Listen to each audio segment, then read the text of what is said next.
Welcome back. You're continuing to watch our conversations here at Davos 2025. As I've been pointing out, there is a large Indian delegation here being represented both by the central government but also by India's states.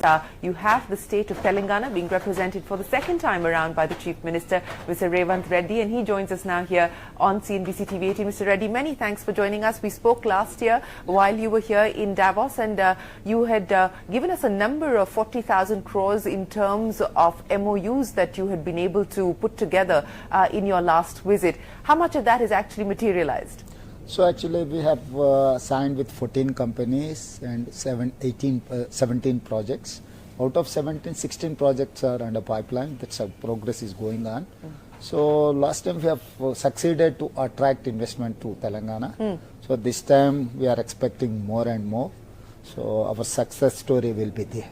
Well, speaking of the success story as well as drawing in more investment and investors, what are people asking you today in terms of the opportunities that you're pitching to foreign investors specifically? What is the ask in terms of what they want from the government by way of support, by way of approvals? What's the feedback that you're getting from them? So most of the time the investors are worried about policies, particularly change over government, and second thing, the protection of their investments. So my state is Pune state.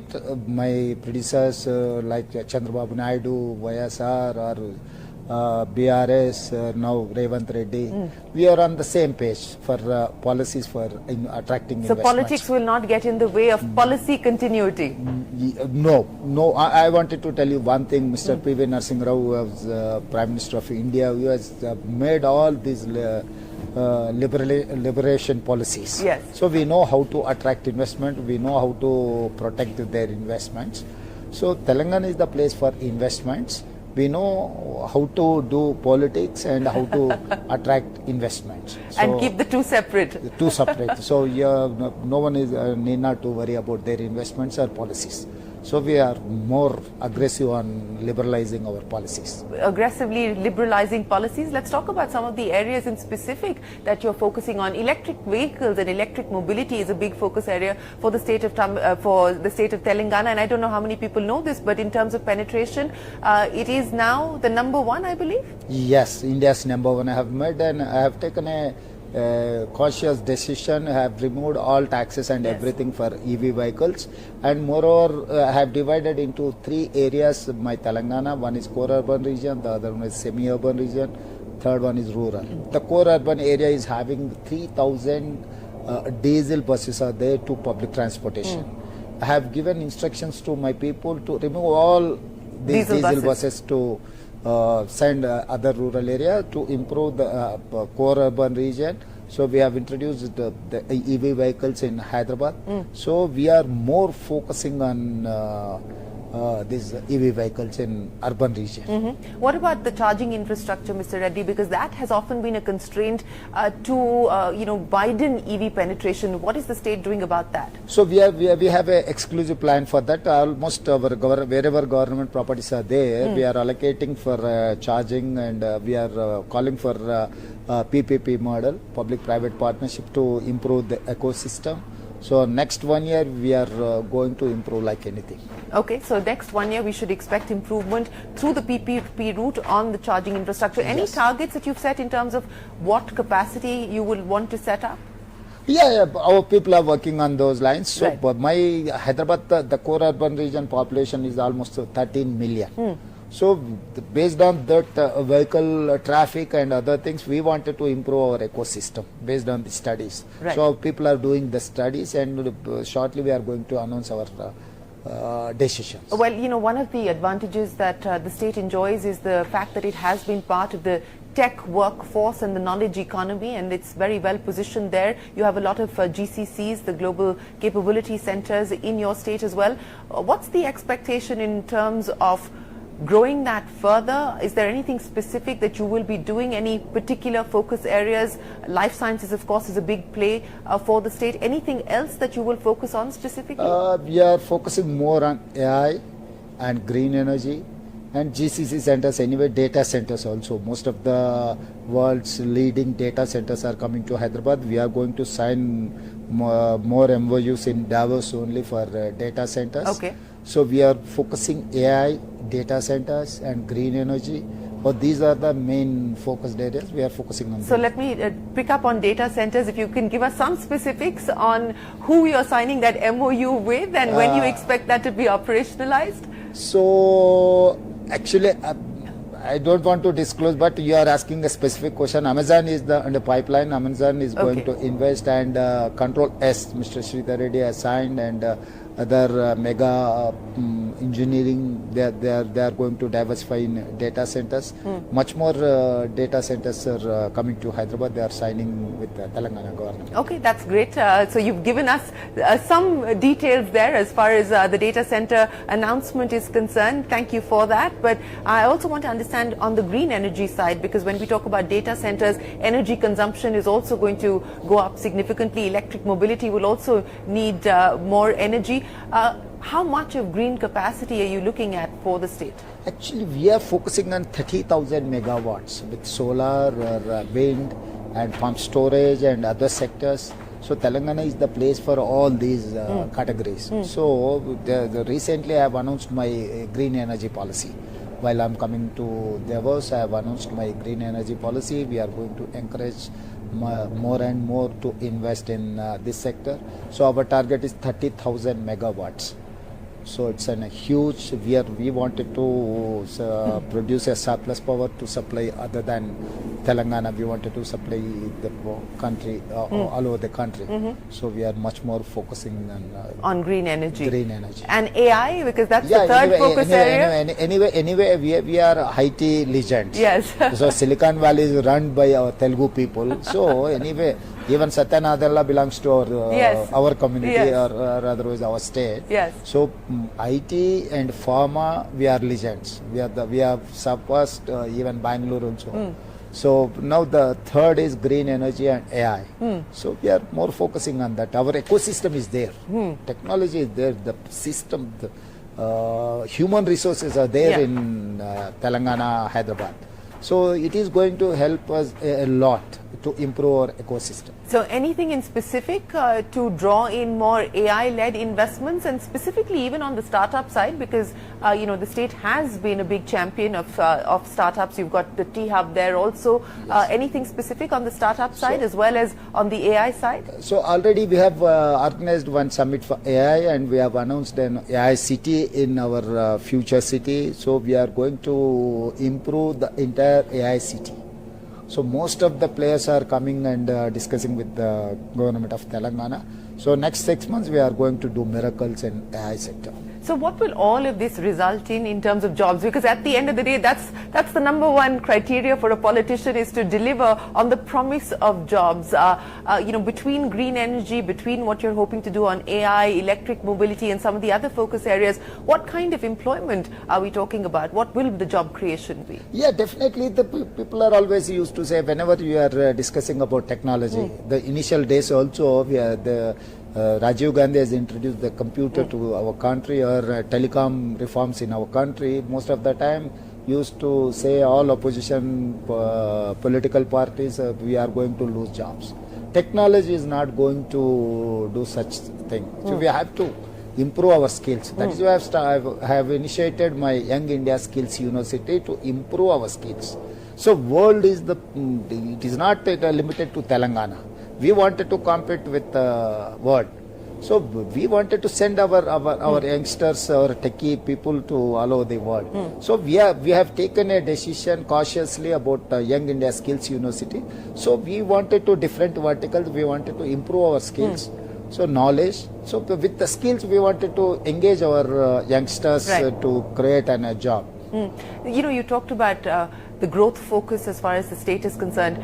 Given where you are able to see things at this point in time, what is the aspiration in terms of the growth that you believe you can deliver on while being fiscally prudent as well? Yeah, definitely. Narendra Modi used to say always a 5 trillion economy of India. And I wanted to contribute 1 trillion economy from my state. So why? Because Hyderabad is the place for everything. So you will get human resource, you will get technology, you will get everything in Hyderabad and Telangana. So connectivity also is better than any other city or country doesn't have much connectivity. So Hyderabad is having all those ecosystem. So with that I wanted to contribute 1 trillion economy from Telangana. 1 trillion from Telangana. Yes. That is your contribution, and that is your ambition. target and your ambition. But you know, it's an interesting India house here, because you're sharing space with your colleagues and fellow states. You're housed with UP and Kerala, and of course we've got Tamil Nadu, Maharashtra, and Andhra Pradesh together. While you know, there is this competition on between states to draw in investments as well. You know, how do you ensure that it remains healthy? So I don't think so. They are my competitors. They are my siblings. Why should I compete with my neighboring states? That is what I wanted to clear one thing. $1 trillion economy. If Telangana has to improve, we have to compete with New York, Tokyo, Dubai, Singapore, or any other place, right. Vietnam, Thailand. So these are the where we have to have visited South Korea. So I wanted to improve Telangana China +1. So whoever wanted to shift their base from China to India, that is the place for Hyderabad. So Hyderabad, Telangana is the China +1. How important is economic development, an economic agenda, a viable economic agenda, which also means that while you promise things to people, you also have the balance sheet to be able to fund those promises. As a politician, as a chief minister today, how do you look at that balance? How do you look at that challenge and that dilemma? Yeah, it's a big challenge, but our state is a development and welfare state. So while we are developing our state, getting funds or income, we wanted to spend that whatever income in the welfare of poorest of the poor people. So it's a balance. So we know how to balance. Why? Because we have introduced the liberalization policy, LPG, liberalization, privatization, globalization. We have a vast experience. Congress party is having a vast experience on all these issues. So with that experience, we wanted to balance development and welfare. So we know how to balance the two. What has been the biggest learning on that front for you as Chief Minister now? You've been in office for more than a year. What has been the big learning for you, the big takeaway so far? So one is doing our duty, the other one is marketing. We have to improve our marketing strategies. But because this is also crucial for any politician or political party. So we have to learn something to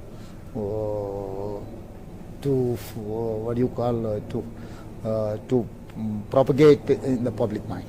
To seed the message that Telangana is open for business, it's ready for business, and promises a stable policy environment with lots of incentives across different sectors. What will you prioritize in 2025? What should we expect from you? So actually I am trying to declare my policy Telangana Rising 2050. I wanted to give a policy for another 25 years. So in that 25 years policy, I wanted to improve AI, I wanted to improve my green energy, I wanted to aerospace and other sectors where we can contribute something to the nation and world. So whatever I have ecosystem, I wanted to improve on those lines. So these are the main sectors where we wanted to. You know, you come from a state where your predecessors have been very tech savvy, starting with Mr. Chandrababu Naidu, the original CEO, Chief Minister, and of course even your immediate predecessor was quite tech savvy. How tech savvy are you? How much of technology do you use yourself? So leader need not to techie. Leader has to make policies. So I have very good colleagues and staff. So they have to study and they have to brief me, then I will take a political decision cautiously. So leader should have a policy making. So I provide have the vision and lead the execution. Yes, PV Narasimha Rao is not techie, or otherwise PV Narasimha Rao is an IT professional. But he has made the country to compete other world. So whereas even Chandrababu Naidu also is not an IT professional, but he has made all laws to improve our ecosystem. So leaders should have policy mindset. So open mind. So I have that open mind. I can read P.V. Narasimha Rao, I can read Chandrababu Naidu, I can read any other leaders' decisions. So I have that temperament. Yes, I am there how to improve my policies and how to improve my ecosystem. And you truly seem to believe that developing a free market, encouraging privatization, encouraging liberal economic policy is the way for the future, is the way for future development. Yeah, definitely. There should be some balance between liberalization, privatization or globalization with our welfare. Our local conditions have to study. Why? Because the country is based on the agriculture. So where we have to focus on agriculture, 70% of the population depends on the agriculture. But maybe our GSDP is 16% or 17% from the agriculture, but most of the people are dependent on agriculture. So always we used to keep in our mind, we need not to ignore our agriculture sector. Yeah. So these two are balanced. Yes, that is a balancing act, and it's a challenging balancing act that politicians have to make. What has been your big takeaway here from Davos in terms of the mood of global investors on the global environment, but more importantly on how they feel about doing business in India? So yes, definitely Davos is the place for marketing. Telangana is the place for investment. So You're marketing here and you hope to take back the investments to Telangana. We have to utilize this platform. If I wanted to meet all these CEOs, it will take another 20 years. Yes. But I can meet for 40, 50 CEOs within 48 hours. Yeah. So this is the place where we have to market, we have to promote our efficiency or otherwise our system. So we are utilizing every minute and every opportunity in Davos. So Telangana is the place for investments. So it's the place for investments, and we look forward to hearing more from you about the investments that you do manage to draw in from here, but more importantly, that 25-year policy that you spoke of, Telangana Rising, on your ambition for the state. Thank you very much, Mr. Revanth Reddy. Finally, I wanted to tell only one word. Yes. Telangana means business. Telangana means business. That is the big takeaway here from the Chief Minister, Revanth Reddy. A whole host of policies across different sectors that the government intends to prioritize and focus on: electric mobility, green energy, AI, and of course continuing to build on the tech ecosystem that has been one of the strong points for the state. Always a pleasure. Many thanks for joining us. With that, it is time for us to wrap up this CNBC TV 18 special. From all of us here for now, many thanks for watching.